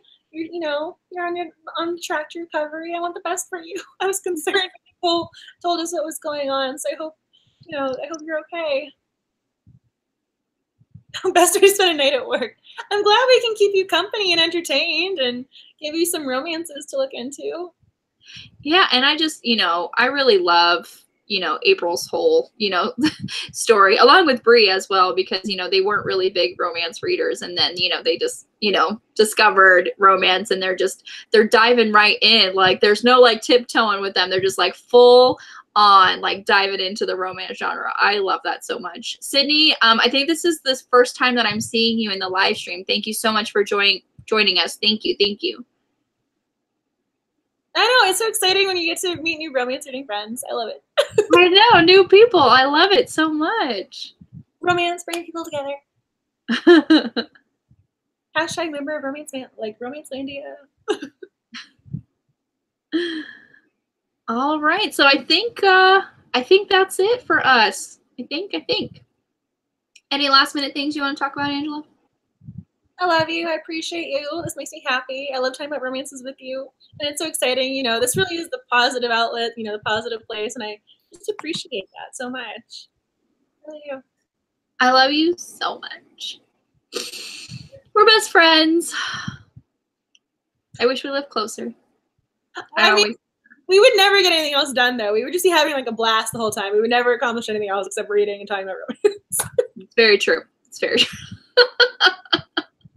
But hey, I mean, it is what it is. I would make that sacrifice, honestly. Best sacrifice. Your poor husband would never see you again. He'd be going, I had a wife at one point. I had a wife until she met me. He ran away with the little blonde somewhere to go to a bookstore. I don't know which bookstore, but they're gone. The little blonde. That's awesome. Oh, that's so great. All right, everyone. Sydney saying, yep, this is my first. See you next time. See ya. And welcome to the club. Welcome to the Romance Friends. Yes, welcome to the Romantics at Heart Book Club. We do all kinds of things on Tuesdays. Yes. If you're not following us on Twitter, Romantics at Heart, Angela is writer A Hart. Who picked this book? Who picked this book? Me. So and my channel is find us. Huh? My channel's books are my heart. Yes. I know, I was trying to be so cute with the play on my last name, and then I'm going, well, now my Twitter handle is Raytory Hart, and everything else is Raytory Hart. I'm going, at least they love it. Your channel name is so cute. Oh, thank you. I appreciate that. But I love yours. You were like, because now we're picking romance, you know? I'm just like, play on your channel title there. That's so awesome. You're so clever. You're the inspiration, though. I would have never thought of that. I DM'd you that, and you said you loved it. Did you? Yes, I did. On Twitter. We had this conversation a while ago, and so ever since then, I've been writing down in our theme nights, we're picking romance. How come I'm not remembering this? I don't know. I tweeted that to you. Oh my gosh. I'm gonna have to go back in all of our messages. We do have a lot though. It's a lot. Oh my gosh. How am I not remembering this? My God. That's so amazing. You liked the title then. I'm not like, I mean he wants to play too. Oh my gosh. So you have to go to your dog, this little guy. I'm gonna make sure he doesn't get lost behind a bookcase.